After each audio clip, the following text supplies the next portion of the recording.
You ask Tiger to calculate. This deals with linear inequalities with one unknown.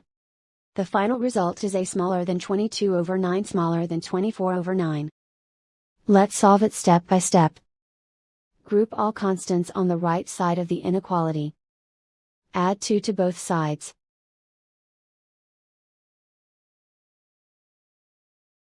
Simplify the arithmetic.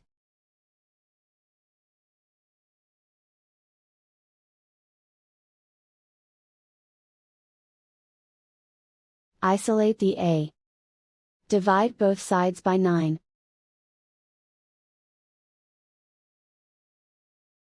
Simplify the fraction.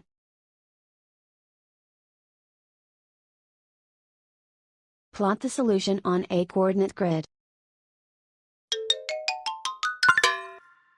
And so the final result is a smaller than 22 over 9 smaller than 24 over 9.